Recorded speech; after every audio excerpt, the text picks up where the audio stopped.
Today we're diving into the world of organic chemistry.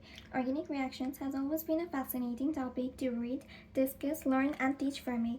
There are several types of organic reactions, including combustion, addition, elimination, substitution, and redox reactions.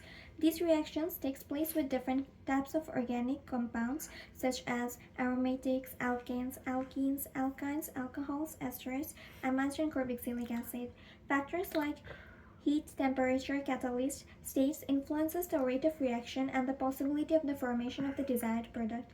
Today I have two organic reactants named as Hex-1-ene and hydrogen bromide. I need to predict the product of the reactants and I'll discuss about the rules I used to predict the product.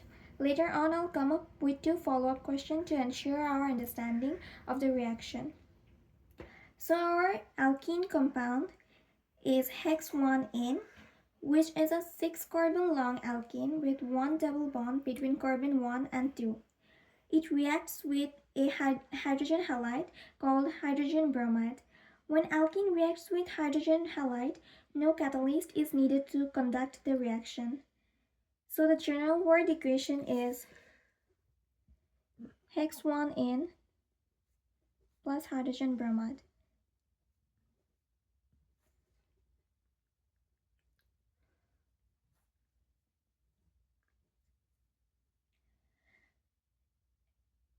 Now the product of this reaction is supposed to be a haloalkane.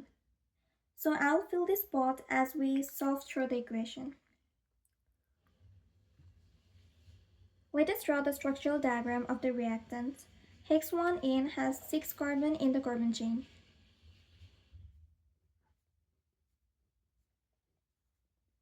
The position of the double bond is indicated with a number in front of the ene, as it says 1, so the double bond is between the first and second carbon. Bonds get the highest priority if there is no organic groups. We draw 6 carbons and place the double bond between carbon 1 and 2. As a carbon has maximum bond capacity 4 and the double bond is between carbon first and second, so it follows no cis or trans orientation. It's another orientation. I'm placing the insignificant hydrogen on rest of the carbons.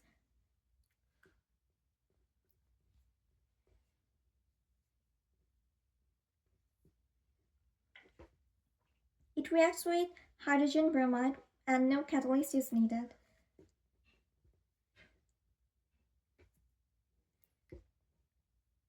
To find the product, I will introduce a term called Markovnikov's rule.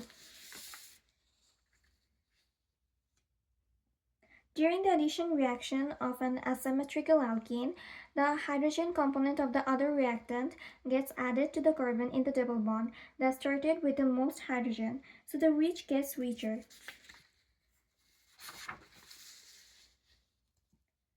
Here the bond between hydrogen and bromine will break down, as the double bond of the alkene will also break down. As reach gets richer, so hydrogen will be added to carbon number 1 as it has the highest insignificant hydrogen attached to it. So by default, bromine will be added to carbon number 2.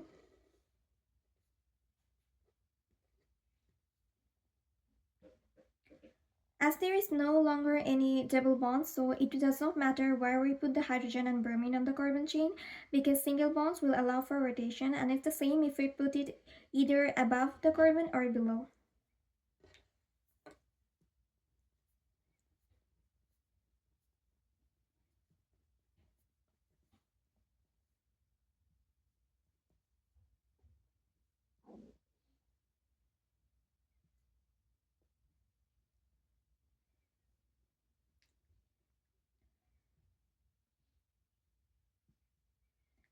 As bromine on second carbon and hydrogen on first carbon, it has now become an alkane with one halogen atom as a branch on second carbon.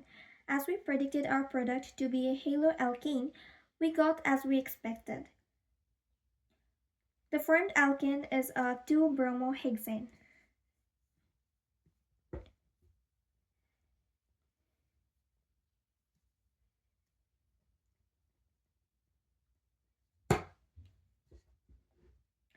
Now, what would have happened if the molecule was trans-hex 2-ene instead of hex 1-ene? The general word equation will be trans-hex 2-ene plus hydrogen bromide.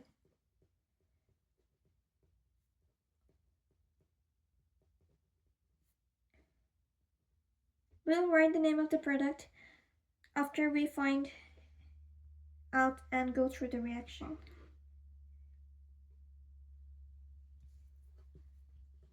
It's the same 6-carbon long carbon chain.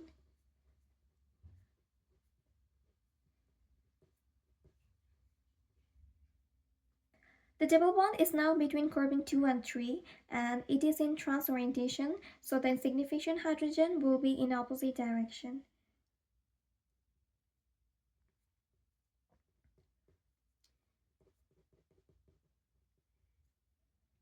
In the same way, we will break the bond between hydrogen and bromine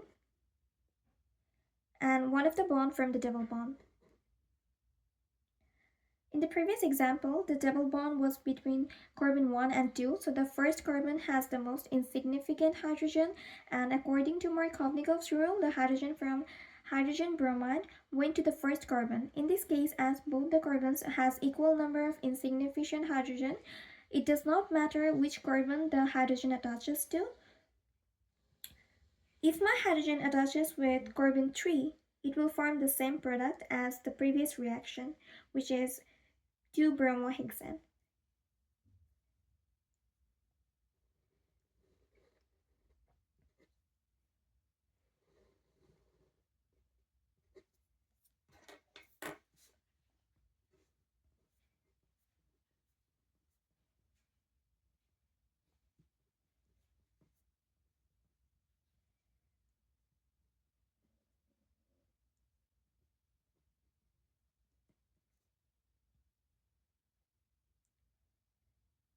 There is no trans orientation anymore. Instead, it's just a haloalkane with single bonds for rotation. This product is 2-bromohexane.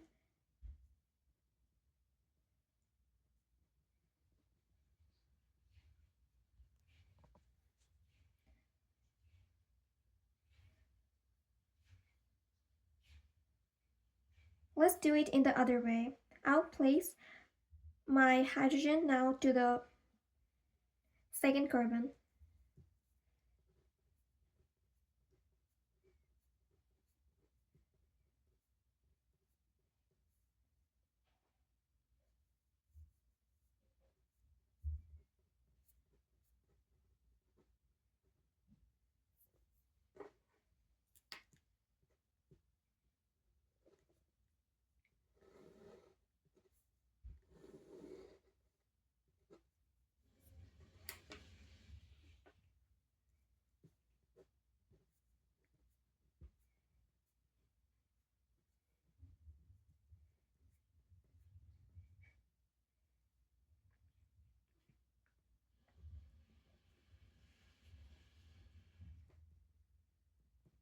The product has now become a 3-bromohexane.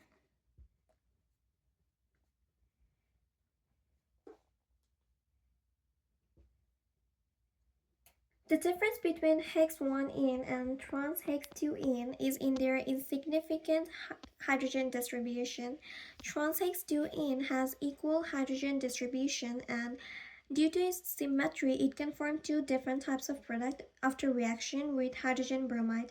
But hex 1-ene has an unequal distribution of hydrogen and it is asymmetrical. So it is possible to form only one type of product through the addition reaction of hex 1-ene, but in case of trans hex 2-ene, we can form two different types of product depending on how we place our hydrogen and bromine on the carbon.